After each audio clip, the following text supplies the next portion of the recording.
Yeah, I know this is the type of question a fanboy would ask. That's me. But I think looking at the facts and looking at the logical place that Tesla is positioning themselves in the grand scheme of things, it doesn't actually take a fanboy to see why this could be a possibility. Several factors are in play, all in Tesla's advantage. For one, the electric future. Several countries have already passed legislation that everybody needs to move towards electric. We're moving away from fossil fuels. There's a limited amount of them anyway. And just from a convenience standpoint, Tesla is getting a lot of people who aren't even really interested in electric cars now interested because of just how smart they are, and people are now realizing all of these benefits that before Tesla was around, most people didn't really consider, whether it be the performance and the acceleration, the lack of gears, or it be charging from home, the cost savings, and a bunch of the safety benefits by having such a crumple zone in the front. So environmentalist or not, consumers are moving in this direction, and most major automakers know this switch is going to take place over the next few decades as well, and that is a huge driving force, knowing that within a few decades, almost all cars being sold are going to be electric, and Tesla's big priorities right now are batteries and autonomy. Also, big, huge portions of our future. So if the future of transport is moving towards more electric, the company that gets batteries right is probably going to be a major player for many, many decades to come, and Tesla is definitely leading that industry right now. There's very few competitors that can reach the power efficiency of the powertrains within these vehicles, and also Tesla is so deep onto the chemistry of battery to finding out which one is not just best for range, but also finding out which one is best for mass production, because there's not a great infrastructure right now to convert every single car that people purchase into something with a giant battery pack in it. We don't have the facilities, we don't have the factories to produce enough batteries to sustain that. So getting to that transition is mostly being done through Tesla right now. Once Battery Investor Day comes, I think most people are expecting Tesla will once again shatter the industry with new battery technology and new battery chemistry that's supposed to be more affordable and maximize performance, both with range and efficiency. So the fact that they're getting that right before everybody else in the auto industry puts them at a significant advantage. Now I know the reasonable side of all of your brains, the non-fanboy side that says, no, other people are gonna catch up. It just takes some time. Once other automakers realize they need to go all in on batteries, that's when they're gonna spend billions, and yeah, they'll get their range and efficiency just as good as Tesla's. Well, maybe today, maybe they'll catch up to where Tesla is now, but I still say that's gonna take them several years. That's gonna take them decades maybe to get to the point where they can produce batteries cheap enough to where Tesla is aiming to produce them now. But by the time those years go by, or perhaps decades if it takes long enough, Tesla's also going to have all that time to rapidly increase their scale of battery production and their efficiency. So just as much as legacy automakers can catch up in the next few years, Tesla can again continue to innovate and succeed in that department. So given they have the most experience with battery production and they have the most experience with actually delivering electric vehicles and figuring out how to maximize the battery health on these things so that battery degradation is not as substantial, they're going to have the most people, they're going to have the most cars, they're going to have the most user data to work with that other automakers aren't going to have until, of course, they start ramping production of electric vehicles at the rate Tesla has. So in that way, I can kind of see how Tesla might have a permanent lead in this category until Tesla actually starts selling batteries and motors to other car companies out there. The other big one is autonomy. While it may be very, very difficult for all of us to agree on when autonomous driving will be ready for the masses, or when autonomous driving will get to the point that we no longer need a driver anymore, we can bicker about that all day. But one thing that's really hard to argue against is that when full self-driving becomes capable of not requiring a human and it becomes legal for the car to drive all by itself, Tesla is going to have the first cars on the road that are capable of doing that. To have more autopilot data than any other company, they have the most sophisticated and advanced computer chips that were literally built by them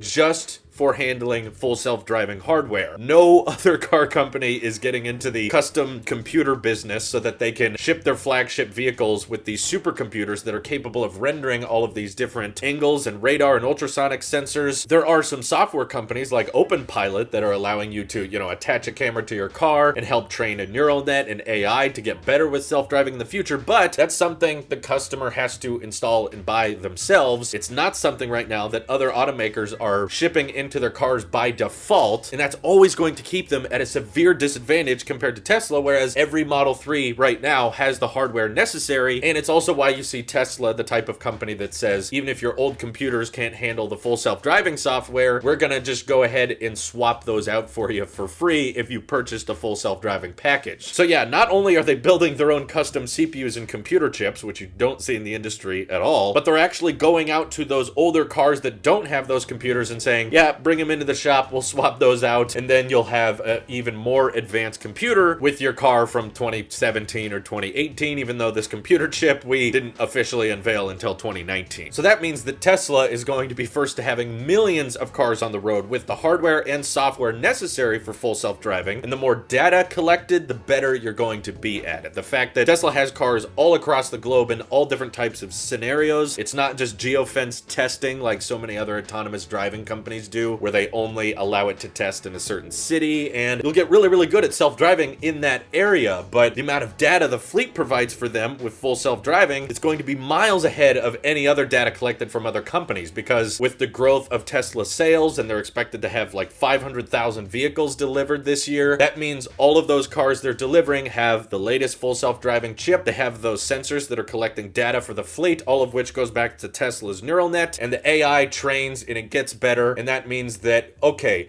whether full self-driving is ready by the end of this year or it's ready by the end of the decade, Tesla is going to get there before everybody else. And once that day comes, the value of their vehicles is more than likely going to skyrocket, as now there will be people interested in making passive income with robo-taxis, or just knowing that, hey, you can buy this car, which may be electric, may have decent range, may be a decent price, but it's not going to drive you all by itself. Whereas, yeah, if you buy this Tesla, which also has the great range and efficiency, but yeah, you can also get in the car, tell it where to go, and it will just drive with no involvement from the driver. Yes, I know that's probably a long ways away from a legal standpoint and from a technological standpoint, but whenever that day comes, Tesla's going to be first, and that's going to continue to exponentially grow their sales and their demand. And I'm trying to think of a way another automaker could somehow beat them with data, and in a lot of ways I feel like it's already too late. You know, they're not shipping their own custom CPUs that are capable of rendering so many frames a second. No one's shipping cars with enough sensors and radar that they can teach the car full self-driving simply through a software update. Most cars that aren't Teslas, if they wanted to do full self-driving, they would need some type of additional hardware added. And of course, without the neural net training and without the software being updated, and Tesla's showing how they can make software updates for cars as regular as smartphone updates, other automakers are having a really hard time making that transition and realizing, oh, this is what computers are doing, and cars are becoming more and more like computers. We should probably invest more into software. But again, at the state of other companies in 2020, they're significantly behind, where Tesla's already surpassed. So how is another company going to surpass them in that? Tesla was smart, I think, in appealing to the masses and realizing what most consumers are going to want out of the car, not necessarily just appealing to the enthusiasts. Yeah, there's lots of car enthusiasts that like Tesla, but there's also a lot of car enthusiasts that will comment on my videos that a Tesla can't replicate the experience I have with my car because I like being able to feel the gears, I like the sound the engine makes, and I like these interiors to have a specific look to them, and Tesla's interiors are boring. Well, I hate to break it to you, but there's been several times in the past where major tech companies enter a field that was notoriously known for their enthusiast market, but the masses come because the masses like displays, they like screens, they like autonomy, and they like futuristic stuff. So even if it doesn't support your tradition, and even if it doesn't support your enthusiast preferences, it doesn't matter, because this is where the masses are going to move towards. And that's why when it comes to just sales and when it comes to market dominance in the long-term future, I don't think Tesla can be beat unless they make some like really poor choices in the next few years. But at this point, they seem to be making very smart ones. They're making more profit per quarter with things like the Tesla Semi launching. You don't see any other electric automaker coming out with a semi truck in 2020. That's a huge industry. Once they start ramping production for that, there's tons of money made there. We didn't even talk about Tesla's solar business and their energy side of things. So they have a lot more revenue than just car sales, between Tesla insurance and their solar roof installations and their power walls and their mega battery packs that They sell to commercial locations and cities. Like so many have said, they're much more than just a car company. So with revenue coming from all of these different areas, that's why you're seeing so many people bet on this stock so heavily, because they're seeing their future, and a lot of people are now realizing it's a pretty bright one. They have the potential to become one of the largest companies on earth. But is there some point I'm missing? Is there some aspects to this argument that I'm not getting? Feel free to let me know down below. Thank you guys for watching this video, and I hope you have an excellent day.